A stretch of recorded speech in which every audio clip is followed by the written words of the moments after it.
먼저 한 가지 양해를 구합니다. 네, 제가 외국 생활을 24년째입니다. 그래서 아버지 집에 어머니 집에 갔더니 와이셔츠가 하나도 없는 거예요. 그래서 제 와이셔츠 다 어떻게 했냐고 그랬더니 어머님이 다 버리셨대요. 왜 버리셨냐니까 좀 더 쓸고 색도 바라고 그래서 입을 수가 없어서 다 버렸답니다. 네. 제가 해외에 오래 살기는 사는 것 같습니다. 그래서 와이셔츠하고 넥타이를 오늘 못 하고 왔습니다. 양해를 부탁드립니다. 오늘 아침에 장지원 선생이 저를 보더니 당신 오늘 신부처럼 보인다고 그러더라고요. 부족한 사람을 위해서 또 존경하는 유목사님과 안수 집사님들 그리고 성도님들께서 이번에 큰 사랑을 해주시고 중보기도 해주시고 후원해 주셔서 제가 황망한 위기를 잘 극복하고 있습니다. 고맙습니다. 제 인사 한번 드리겠습니다.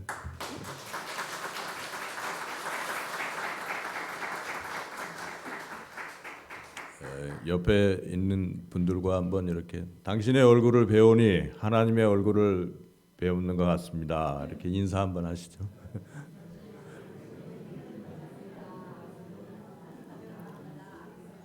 오늘 아침에 부부 중에 이렇게 말다툼하고 온 분이 이렇게 인사를 하면 좀 쑥스러울 건데 그래도 안 하는 것보다는 하는 게 좋습니다.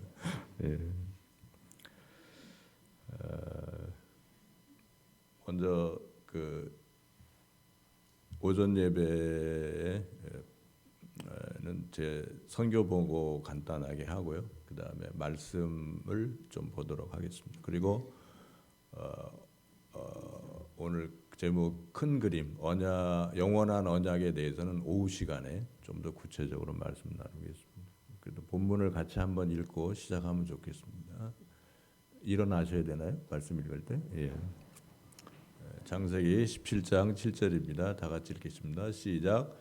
내가 내 언약을 나와 너 및 내 대대 후손 사이에 세워서 영원한 언약을 삼고 너와 내 후손의 하나님이 되리라. 아멘. 작성하시겠습니다. 다음 페이지 부탁합니다. 먼저 파트 1에서는 저의 선교 보고 사역 소개를 좀 간단하게 하면요. 먼저 월요일하고 매주 목요일에 이스라엘 엘윈이라는 장애인 자원 봉사 단체가 있습니다. 거기에서 주로 자폐아들이 많이 있고요.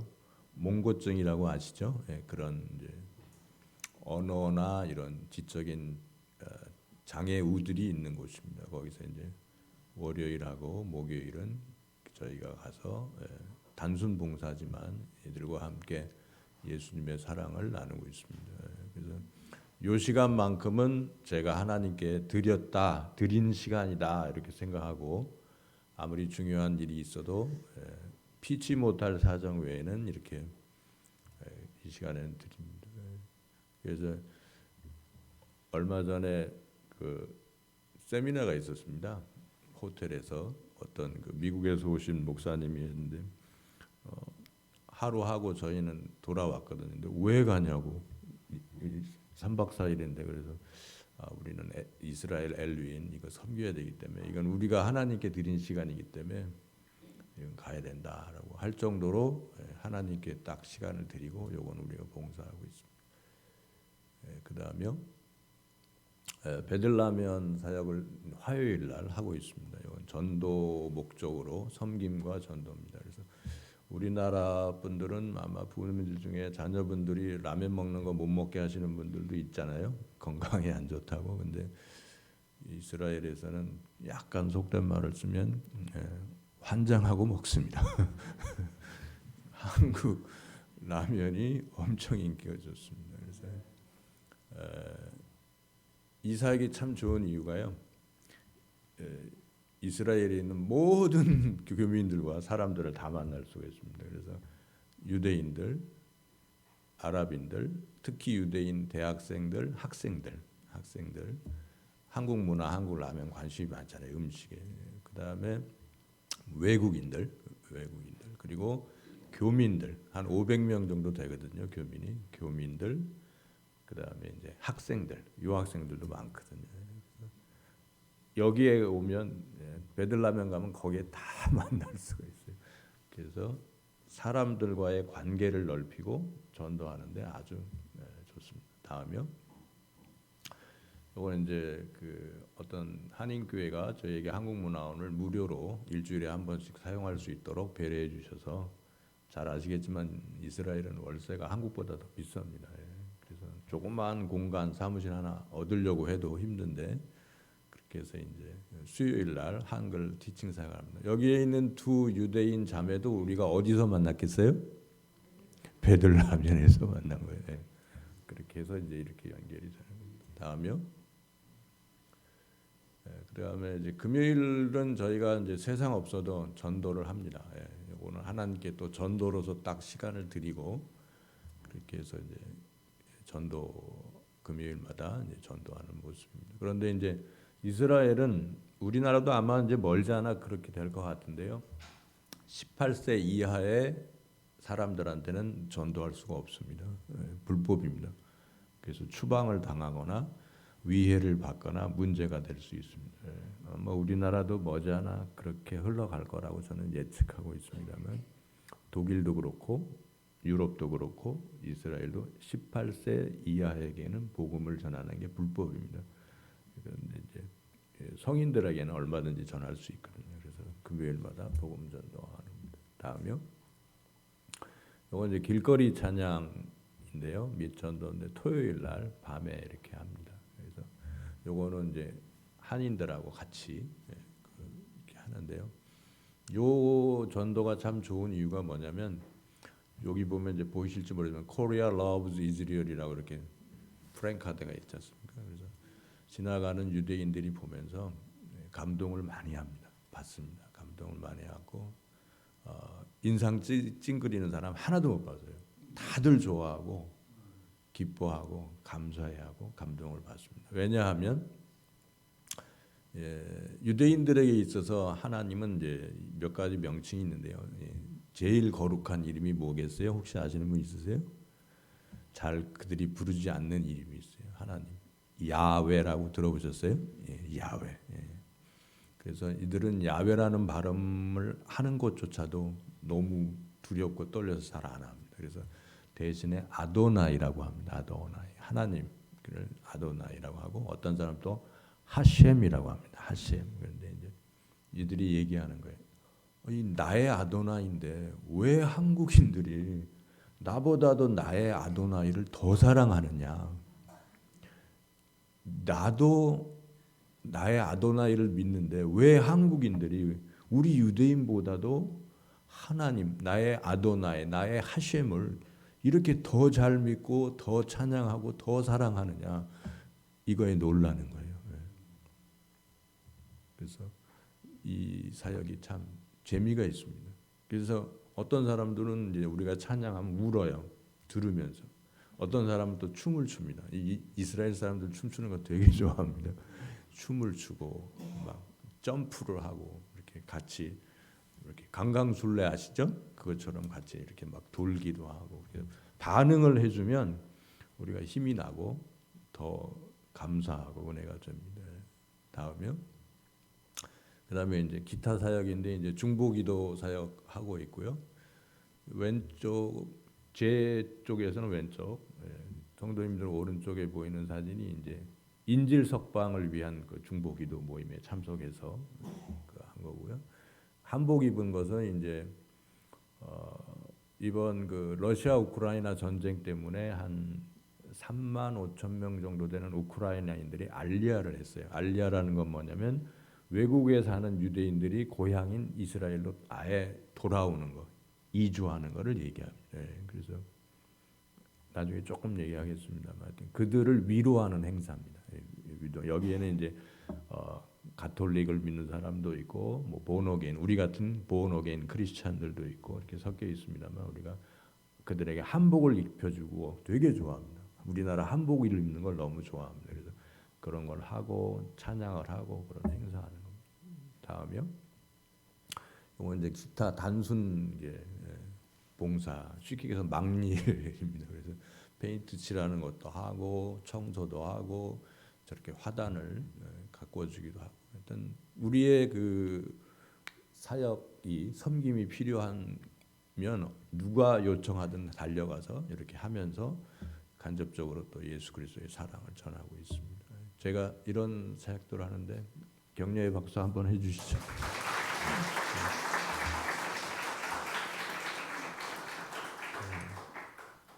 다음 사진 부탁합니다. 무슨 사진이겠습니까? 한번 맞춰보세요. 아이스크림 같기도 하고,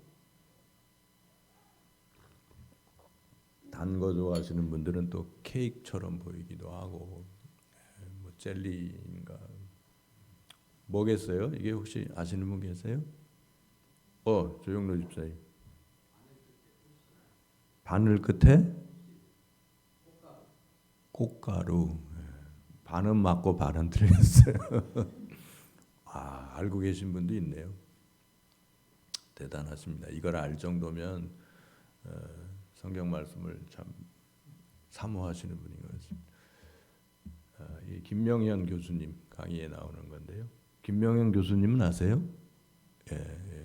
창조과학 거기에 나오는 겁니다. 요거는 바늘입니다. 바늘. 요 그림은 보라색 그림은 바늘 끝을 그 초고속 카메라로 억수로 늘려가지고 확대해서 찍은 사진입니다. 그리고 조영로 집사님이 틀린 거는 이건 꽃가루가 아니에요. 요거는 세균입니다. 세균, 박테리아. 그러니까 바늘 끝에 묻어 있는 뭐요? 세균, 박테리아. 그러니까 우리가 바늘을 사용할 때 가끔 체하면 따지 않습니까? 손을 반드시 알코올로 한번 소독을 하고 써야 되는 이유가 여기에 있는 거예요. 그 좁은 면적, 날카로운 바늘 끝에도 이렇게 세균이 많다 적다 많다는. 자, 그러면 이제 제가 큰 그림을 얘기했어요. 이게 바늘이고 바늘 끝이라는 걸 얘기하니까 이해가 되시죠? 선명하게. 그렇지만 그거를 몰랐을 때는 이게 아이스크림 같기도 하고 케이크 같기도 하고. 그래서 우리가 어떤 부분을 세밀하게 아는 것도 중요하지만 어떤 것을 정확하게 이해하기 위해서는, 명확하기 위해서는 큰 그림을 이해하는 것이 중요하다라는 것입니다. 제가 이건 바늘 끝입니다 하니까 이제 다른 상상이 안 되잖아요. 그래서 다음 사진이요. 그 큰 그림, 오늘 말씀 주제가 영원한 언약인데 이걸 이스라엘 전쟁과 한번 같이 비교해 보기를 원합니다. 사실 요즘 저도 그리스도인이지만 이스라엘 전쟁 얘기하기 싫잖아요. 아마 여러분들 중에서도 이스라엘 선을 넘고 있는 것 같아, 너무하는 것 같아, 거의 학살 수준이야. 뭐 여러분의 자녀가 엄마 아빠 이스라엘이 폭격해서 아랍의 어린아이가 이번에 또 30명이 죽었대, 뭐 팔이 잘렸대, 눈이 멀었대 하면 대답하기 난감하시잖아요. 동의하십니까? 그런 생각. 지금처럼 또 홀로코스트 이후에 이스라엘이 미움을 받고 있는 적도 없는 것 같아요. 반유대주의가 지금. 그런데 이제 오후 시간에는 얘기하겠습니다만 영원한 그 언약, 큰 그림을 이해하기 위해서는 여러분이 조금 편견을 수정할 필요가 있어요. 오해나 미스언더스탠딩이나 바이어스, 편견을 좀 수정해야 되는데요. 제가 그걸 좀 도와드리려고 합니다. 그래서 이스라엘이 다 잘하고 있다 그런 얘기 아닙니다. 이스라엘이 좀 아쉬운 부분도 있고 제가 생각해도 너무한 부분이 있어요. 동의합니다. 저도. 그렇지만 우리는 그리스도인으로서 하나님의 마음을 이해하고 하나님의 계획을 이해하기 위해서는 큰 그림을 볼 줄 알아야 된다라는 것입니다. 하나님의 마음을 알기 원하십니까? 네. 그래서 그러려면은 우리가 두 가지를 좀 수정할 필요가 있는데요. 이스라엘 사람들이 아까도 얘기한 것처럼 너무하는 부분도 있고 선을 넘은 부분도 있고 세차게 몰아치는 부분이 있어요. 저도 인정합니다. 그렇지만 우리가 그리스도인으로서 큰 그림을 봐야 되는데 그 큰 그림을 보지 못하도록 방해하는 게 두 가지가 있습니다. 그런데 오전 시간에 그거를 좀 얘기하려고 합니다. 그게 첫 번째가 뭐냐면 한번 따라해 보시겠어요? 미디어. 미디어가 그것을 우리로 하여금 헷갈리게 하고 큰 그림을 못 보도록 방해하고 있다라는 것입니다. 그래서 미디어에는 크게 두 가지 종류가 있죠. 정통적인 미디어와 그다음에 디지털이 있는데요. 뭐 정통적인 미디어라고 하면 신문, 라디오, TV 이런 것이 이제 정통적인 미디어가 있고요. 그다음에 이제 디지털 더 발달된 미디어는 SNS, 유튜브, 인터넷 뭐 이런 게 있습니다. 특히 유튜브가 문제인데요. 중국의 그 틱톡 같은 경우는 팔이 잘린 거라든지 눈이 이렇게 하나가 없는 이런 걸 거르지 않고 중국에서 틱톡이잖아요. 중국 그대로 보여주고 있거든요. 그러니까 이스라엘 그 사람들이 폭격했다, 뭐 어떻게 했다 하면 틱톡에서 그런 걸 보여주니까 한국에 또 이렇게 정의감이 불타시는 뜨거우신 분들은 또 발끈하잖아요. 또 이스라엘 너무하다 그러고 뭐 이렇게 할 수 있습니다. 근데 미디어가 좀 이 머니퓰레이션 좀 이렇게 사람들을 헷갈리게 조정하는 면이 있다라는 걸 제가 말씀드리고 싶습니다. 다음이요. 우리가 오해를 한 가지 좀 하면 안 되는데 아마 여기 계신 성도님들조차도 이렇게 생각하시는 분이 있을 거예요. 지금 저기 이스라엘이라고 하는 가나안 땅이잖아요. 저희가 가나안 땅인데 아마 이렇게 생각하실 거예요. 저 가나안 땅에 이스라엘 사람들이 아니 죄송합니다. 아랍 사람들이 무슬림 사람들이 팔레스타인 아랍 사람들이 바퀴벌레처럼 뭐 그냥 억수로 많은 사람들이 바글바글 살고 있는데 그 갑자기 듣보잡이라고 하죠. 듣지도 보지도 못한 이스라엘인들이 여기 들어와서 아랍 사람들을 거의 학살하다시피 하고 내몰아 가지고 쫓아냈다 이렇게 생각한다. 그렇게 생각하시는 분들이 많죠. 이건 원래 가나안 땅이고 아랍인들이 점령하고 있는데 이스라엘 사람들이 들어와서 그들을 몰아낸 것이다 이렇게 생각하는 사람이 많습니다. 그런데 그 원인 중에 하나가 미디어의 역할이 있었다라는 거예요. 유엔이라든지 방송을 보시면 이스라엘에게 유리한 방송 거의 하지 않습니다. 근데 사실은 그게 아니다라는 거. 제가 오늘 이스라엘 역사에 너무 길지만 핵심만 큰 그림을 하나 보여드릴 겁니다. 그러면 여러분이 자녀분들하고 또는 믿지 않는 친척들과 얘기할 때 한결 마음이 편해지실 겁니다. 자, 그러면 다음 사진이요. 잠깐 역사 공부하겠습니다. 짧게 이게 중요한데요. AD 70년에 이스라엘이 멸망합니다. 그러니까 남유다가 멸망을 하죠. 그리고 AD 72년 혹은 73년에 마사다에서 유대인이 한 300명 되는 사람이 최후 항전을 하다가 자결을 합니다. 로마 군인들에게 승리를 주지 않기 위해서. 그러면서 이스라엘은 역사에서 패망합니다. 그리고 나서 거기에 있던 유대인들은 어떻게 되죠? 죽임을 당하지 않은 유대인들은 다 어떻게 됩니까? 전 세계로 흩어져 버리죠. 미국으로도 가고 유럽으로도 가고 전 세계로 흩어집니다. 여기서 한 가지 오해하는 것이 있어요. 그게 뭐냐?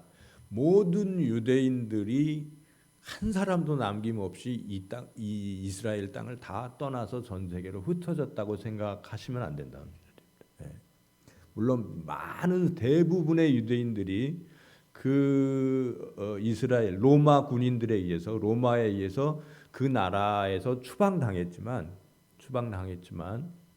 그 황무지 같았던 이스라엘 땅에 그래도 소수지만 그게 몇 천이든 몇만이든 그건 모르지만 소수의 유대인이 남아 있었다는 겁니다. 주로 그들은 어디로 갔겠어요? 잘 군인들이 찾아낼 수 없는 광야라든지 동굴이라든지 이런 데로 가서 숨어서 거기서 삶을 계속해서 유지하고 있었다는 겁니다. 예. 그래서 모든 유대인이 다 떠났다 이렇게 생각하시면 안 돼요. 그게 중요하고요. 그다음에 AD 이제 313년에서 636년 사이에는 이제 비잔틴이 또 이 땅을 지배합니다. 비잔틴 하면 복잡하게 생각하실 거 없고요. 그냥 로마 가톨릭이다라고 생각하시면 됩니다. 라틴계 로마 가톨릭이 지배를 합니다. 이 시대에. 그다음에 이제 1099년까지 다시 페르시아라고 하는 아랍이 지배를 합니다. 이건 역사잖아요. 여러분들 알고 계신데. 그러다 보니까 이제 그리고 나서 이제 1291년에는 다시 십자군이 또 통치를 하죠. 십자군 하면 또 어렵게 생각하실 필요 없어요. 그냥 로마 가톨릭이다라고 생각하시면 됩니다. 예. 그래서 유대인들도 이 십자군에 의해서 많이 학살을 또 당합니다. 예. 그래서 그 다음에는 이제 1516년까지는 이집트 계통인 마물룩이 또 지배를 합니다. 그러니까 로마 카톨릭이 지배했다, 아랍이 지배했다, 로마 카톨릭이 지배했다, 아랍이 지배 반복을 하면서 성지순례 가신 분 아시겠지만 거기에는 교회도 있고 루터 교회도 있고 로마 카톨릭 교회도 있고 모슬렘 사원도 이게 믹스가 돼 있잖아요. 섞여 있잖아요. 왜 이렇게 섞여 있는지 이제 아시겠죠. 예. 서로 반복하면서 지배를 했기 때문에 그렇습니다. 그리고 사실 그 예루살렘은 옛날보다 한참 이렇게 좀 높이가 올라가 있는 거예요. 왜 그러겠어요? 아랍이 지배하다가 로마 카톨릭이 지배하면 아랍의 도시를 싹 뭉개고 거기다 로마 카톨릭 도시를 또 세우고 또 다시 그 아랍 제국이 지배하면 천주교의 잔재를 싹 지우고 거기다 또 다시 아랍의 도시를 세우고 하다 보니까 이게 조금씩 도시가 높아진 겁니다. 그래서 그 땅을 쭉 파고 들어가면 뭐가 그대로 나오는 거예요. 역사가 그대로 나오는 거예요. 요거는 제가 참고로 말씀드린 거고요. 그 다음에 이제 1917년에 오스만 제국 하면 어디죠? 터키. 예. 그래서 터키는 아랍 국가 중에서 가장 자부심이 있는 나라. 왜냐하면 전 세계의 3분의 1을 지배했던 경험이 있는 나라이기 때문에. 오스만 제국이 1917년까지 지배를 하죠.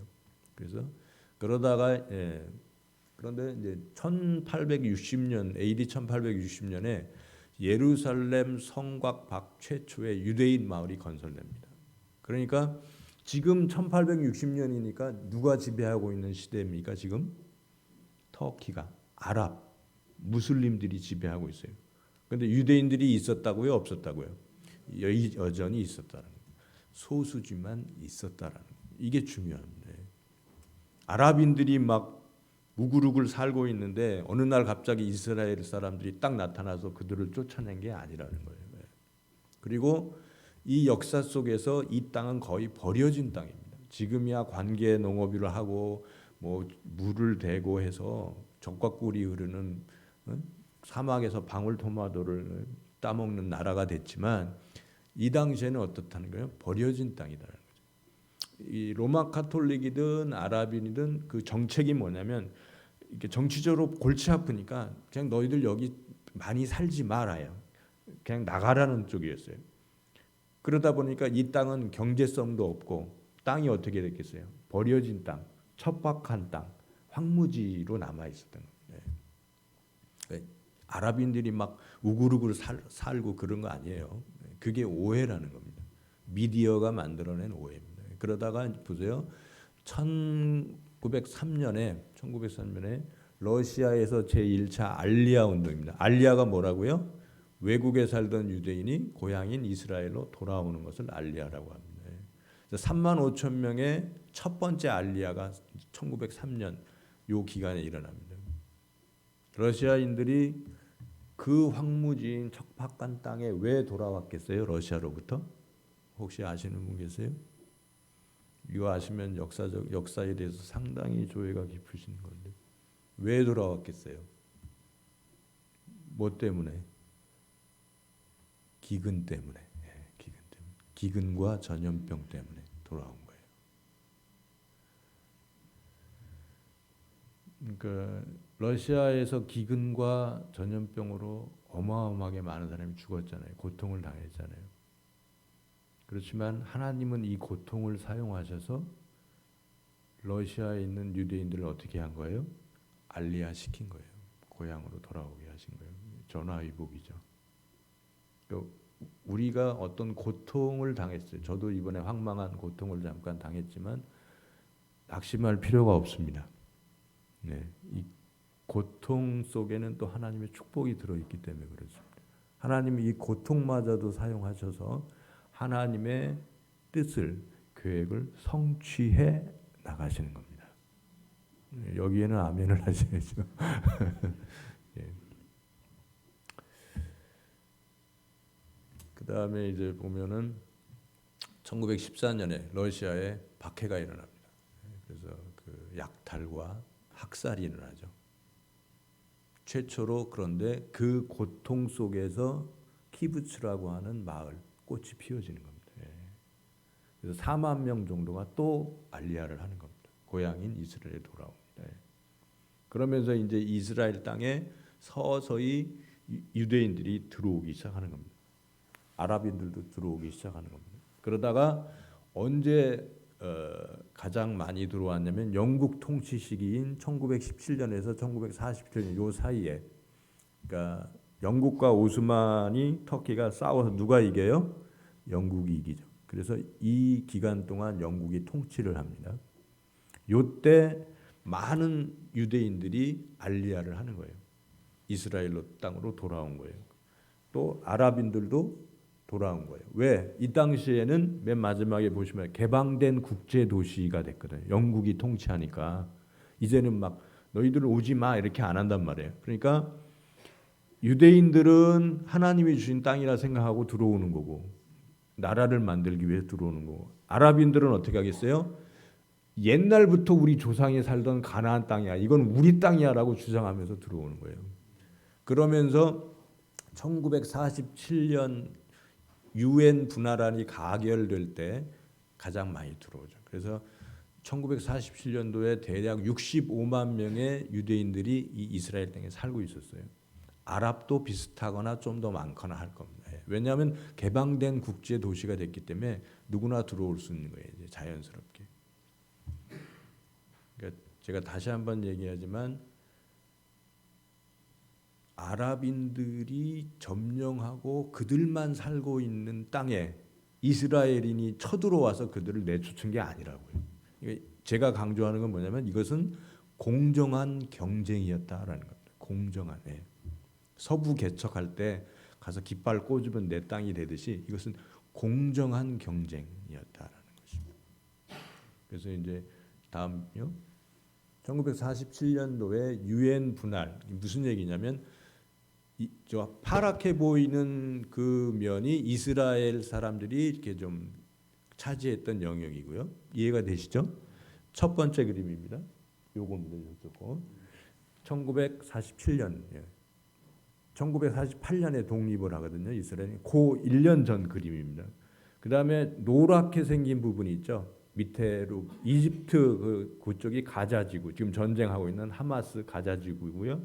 그 다음에 중간 예루살렘이라고 하는 거기 노란 곳이 웨스트뱅크라고 하기도 하고 팔레스타인, 그 서한 지구죠. 아랍인들이 살고 있는. 그리고 북쪽은 레바논이잖아요. 이렇게 차지하고 있었던 겁니다. 그러니까 거의 반반을 차지하고 있는 거예요. 유대인과 아랍인들이 들어와서 국제 도시로 바뀌고 영국이 통치할 때 그들이 그 땅을 차지하기 위해서 서로 들어온 거예요. 같이 공정한 경쟁이라는 거죠. 영국이 가능하면 싸우지 말고 공존해 이렇게 얘기한 겁니다. 그러다가 1948년 두 번째 사진입니다. 1948년에 이스라엘이 어떻게 되죠? 독립을 합니다. 5월 14일 독립을 하는 거예요.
영향을 미친 것이 이제 이 대체 신학인데요. 한번 읽어보시겠습니다. 시작. 대체 신학은 아브라함과 그의 후손인 유대인들과 맺은 하나님의 언약이 기독교로 이전되었다 이렇게 주장을 합니다. 혹은 교회로 이전되었다. 이것은 틀린 이야기입니다. 무슨 얘기냐면 하나님은 예수 그리스도의 피값으로 교회를 주고 사셨습니다. 그래서 교회는 중요해요, 안 중요해요? 어마어마하게 중요합니다. 그렇지만 아브라함과 그의 후손에게 하나님이 맺은 그 언약이라는 건 말씀이잖아요. 약속이잖아요. 그것은 말살이 됐어요. 없어졌어요? 아니면 지금도 유효해요? 지금도 유효한 겁니다. 그러니까 제 얘기는 뭐냐면 하나님은 하나님의 그 마음, 뜻, 계획과 목적을 이루시기 위해서 하나님은 지금 교회들도 사용하고 계시지만 이스라엘 민족과 땅 역시 사용하고 계시다라는 거예요. 두 가지를 같이 사용하고 계신 거예요. 이게 다 이쪽으로 이전된 게 아니거든요. 그러니까 이것을 구분해서 볼 줄 알아야 돼요. 그러니까 어떤 것은 교회를 사용하는 거고 어떤 것은 이스라엘 민족과 땅을 사용해요. 그리고 어떤 것은 이것을 공동으로 사용하는 부분이 또 있어요. 그러니까 여러분이 성도님들께서 성경을 읽으실 때 요 세 가지를 구분하면서 읽으시기만 해도 성경을 읽는 재미가 남다를 것입니다. 달라질 것입니다. 이건 이런 것이고 이건 이런 것이다. 구분을 해서 읽으시면 더 은혜가 될 것입니다. 두 번째 같이 읽어보시겠습니다. 시작. 기독교는 하나님의 계획 안에서 이스라엘을 대체한다. 그런가요? 대체하는 부분도 있고 아닌 부분도 있는 거예요. 다 대체한다 이렇게 얘기하면 안 되는 겁니다. 세 번째요. 시작. 하나님께서는 이스라엘 민족에 대한 장래의 계획을 구체적으로 갖고 계시지 않다. 계획이 없나요? 계획이 있잖아요. 계획이 있으니까 모두 시켜준 거예요. 이스라엘을. 나라 잃은 이스라엘 다시 독립, 나라를 만들어 주신 것이고 예루살렘 6.1 전쟁을 통해서 예루살렘을 어떻게 되죠? 다시 회복시켜 주시고 계획이 있으신 거예요. 네, 그다음 마지막이요. 이스라엘에 주어진 언약들과 이스라엘을 향한 하나님의 계획, 목적, 약속은 이제 교회 안에서 성취된다. 아니죠. 교회 안에서 성취되는 부분도 있고 이스라엘 민족과 땅 이 부분에서만 성취되는 부분도 있고 함께 공통 부분으로 성취되는 부분이 있다. 이 세 가지가 있다라는 거예요. 이걸 구분해서 볼 줄 알아야 된다. 그래야 큰 그림이 보인다라는 거예요. 다음 사진이요. 같이 읽겠습니다. 시작. 하나님께서 이스라엘에 하신 약속들은 많은 부분 영적으로 해석해야 한다. 그런가요? 우리가 성경을 해석할 때 문자적으로, 문법적으로, 역사적으로, 그리고 비유나 상징적으로, 영적으로 해석합니다. 동의하십니까? 그러면 모든 이스라엘과 관련된 걸 다 영적으로 해석하면 어떤 문제가 생기는지 제가 보여드릴게요. 성경 창세기부터 요한계시록까지 66권에는 31,102 구절이 있습니다. 31,102구절인데 이 중에 이스라엘 국가와 영토에 대한 언급이 2,063회가 나오고요. 유대인 혈통적 민족에 대한 얘기가 275구절이 나와요. 그러면 이 모든 구절을 다 영적으로만 우리가 해석해야 되나요? 아니다라는 거죠. 자, 읽겠습니다. 요한계시록 시작. 요한계시록에 14만 4천 명만 구원받는다고 주장하는 이단 종파는 주로 여호와의 증인입니다. 이들은 요한계시록 7장과 14장에 나오는 14만 4천 명의 선택받은 자들이 하늘에서 특정할 그룹이라고 믿고 있으며 이 외의 사람들은 지구에서의 영원한 생명을 받을 수 있다고 주장합니다. 그러니까 누구만 14만 4천 명이 된다는 얘기예요?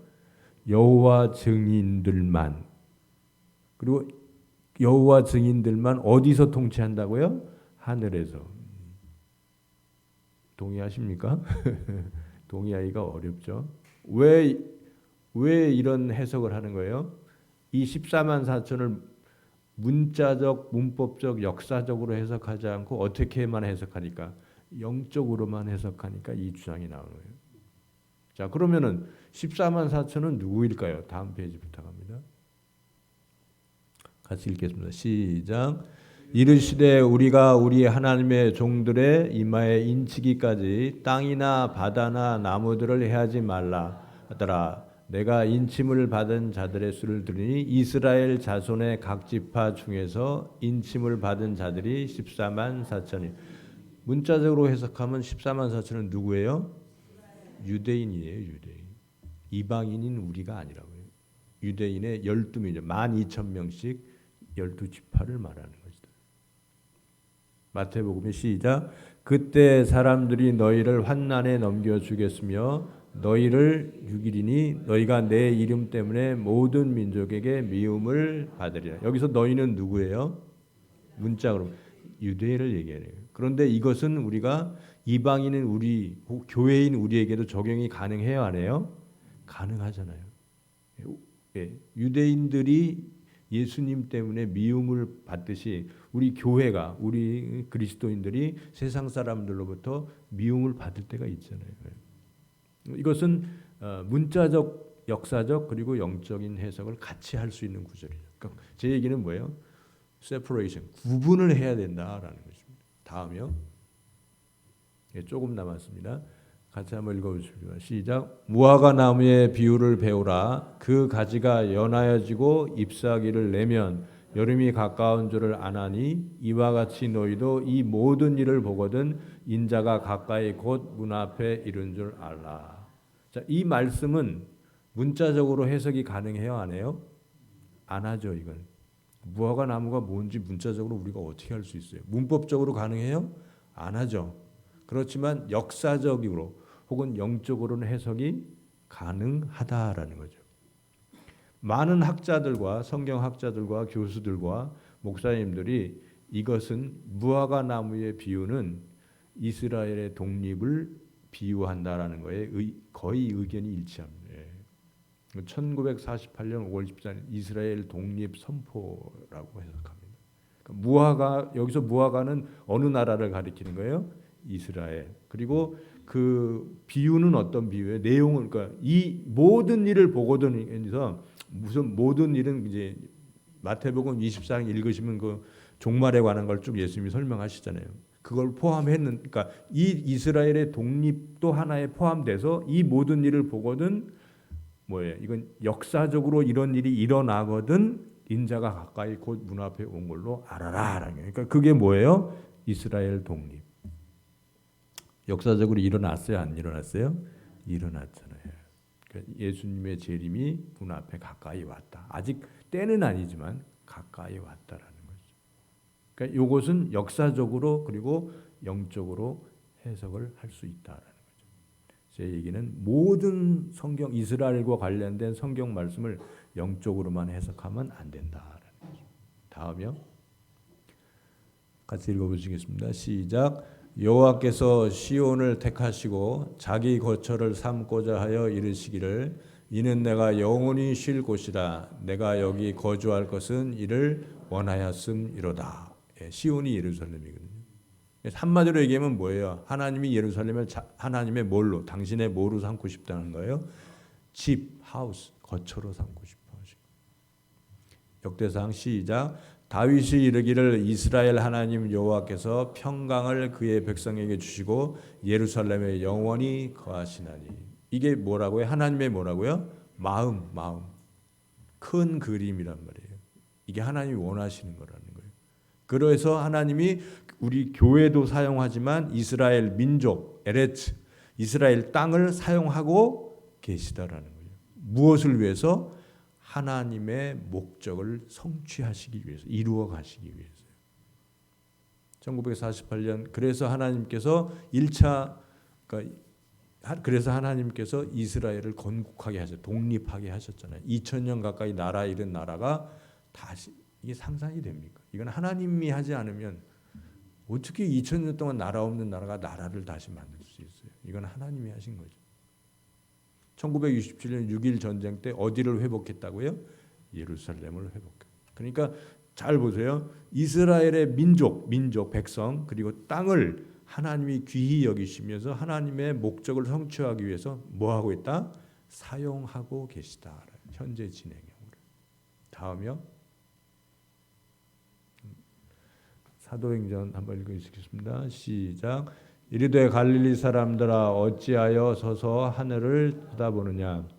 이 가운데서 하늘로 올려가신 예수는 하늘로 가심을 본 그대로 오시리라 하였느니라. 그날에 그의 발이 예루살렘 앞 곧 동쪽 감람산에 설 것이요. 여기까지만 읽겠습니다. 예수님이 재림을 어디로 하신다고요? 예루살렘. 그 다음에 산은 어떤 산이요? 감람산. 그러면 무슬림들이 이스라엘 민족을 다 지중해 바다에 몰아넣어서 멸망시키고 땅을 뺏으면 하나님은 어떤 하나님이 되는 거예요? 자기의 약속도 지키지 못하는 무능한 신이 되는 거예요. 그건 누가 원하는 거겠습니까? 마귀가 원하는 거잖아요. 당신은 무능한 신이야. 당신은 당신이 한 약속도 못 지키는 신이야. 무슨 그런 신이 뭘 한다고 하는 거야. 이 이야기를 하고 싶은 거예요. 그런데 그게 먹혀 들어간 때가 있었죠. 언제죠? 2000년 가까이 이스라엘이 나라를 잃었을 때. 그때는 설득력이 있잖아요. 봐라. 구약 성경에 수많은 예언들이 있는데 이스라엘 나라가 없어졌어. 근데 무슨 하나님이 하나님의 뜻을 성취한다는 거야. 하나님의 계획을 이루신다는 거야. 사기꾼이야. 거짓말장이야. 무능한 신이야. 얘기가 돼요? 안 돼요? 되잖아요. 그런데 하나님께서 다시 그 나라를 독립하게 하셨잖아요. 스가랴 읽겠습니다. 아니요. 초림 성경의 31,102 구절 중에 초림에 대한 예언이 360개, 재림에 대한 게 더 많습니다. 1,560개가 재림과 관련된 그런 성경 구절들입니다. 요한계시록 한번 읽어볼까요? 시작. 이것들을 증언하신 이가 이르시되 내가 진실로 속히 오리라 하시거늘 아멘 주 예수여 오시옵소서. 성경 거의 구절이잖아요. 22장 22절까지 있는 건 아시죠? 21도 뭐하고 관련된 말씀이에요? 재림에 관련된 얘기예요. 하나님은 예수 그리스도의 재림을 위해서 지금도 뭐하고 계신 거예요? 일하시고 있는 거예요. 우리 교회와 이스라엘의 땅과 지리적인 땅과 민족을 사용하셔서 동시에 하나님의 그 인류 구속의 역사를 이루기 위해서 이끌어 나가고 계시다라는 것입니다. 그래서 제가 선교사로 이스라엘에서 이것을 깨달았기 때문에 섬기고 있는 것입니다. 오늘 목사님께서 말씀하신 것처럼 뭐 하기 위해서? 하나님께 쓰임 받고 싶어서요. 다음이요. 마지막입니다. 이 큰 그림이 보이십니까? 이게 큰 그림이다. 이게 하나님의 마음이에요. 이걸 알아야 됩니다. 오랫동안 저희 선교 보고와 또 말씀 들어줘서 감사하고요. 다 피곤하실 텐데 일어나셔서 우리 찬양 하나 하고 이제 마무리하시겠습니다. 같이 찬양하는 말. 할라에서 제가 좋아하는 찬양인데요. 할라에서 백두까지. 이 찬양 모르시는 분 한번 손 들어보세요. 없으시죠? 같이 한번 부르시고 우리가 잠시만요. 요 하실 때 2절은 나라 대신에 종합교회 교회를 넣어서 부르고요. 마지막에는 우리가 아멘 아멘 그것까지 해서 마치도록. 유목사님이나 사모님이나 저처럼 찬양을 좋아하시는 분들은 좀 크게 부르시면 더 은혜가 될 걸로 믿습니다. 같이 하시죠.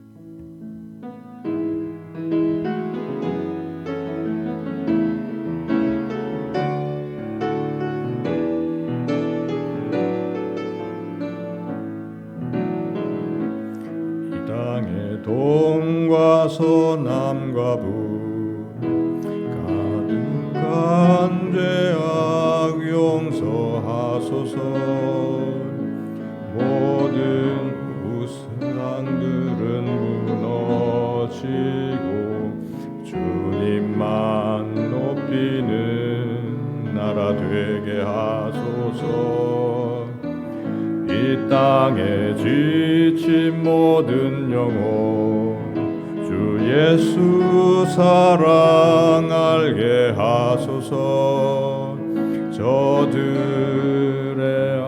아픔과 눈물 씻는 주님의 보혈 이 땅 치유하소서. 성령의 새바람 이 땅에 불어오소서. 주의 영 그 생기로 우리를 다시 살리사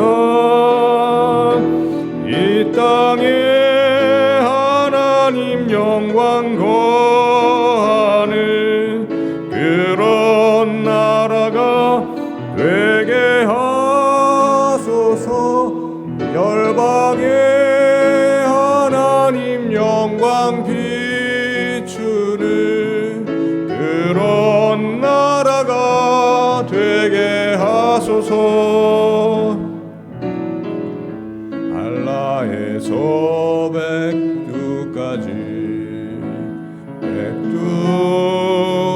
백두에서 땅의 끝까지 주님 오실 길을 예비하며 주님만 섬기는 나라 되게 하소서. 이 땅에 주님 교회 위에 하늘의 생기 부어주소서. 열방을 치유하는 주 백성 주님의 군대를 일으켜 주소서.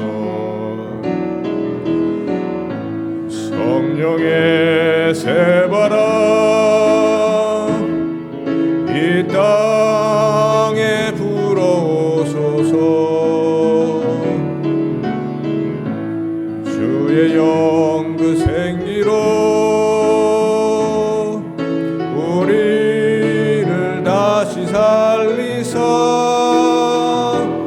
이 땅에 하나님 영광 거하는 그런 나라가 되게 하소서.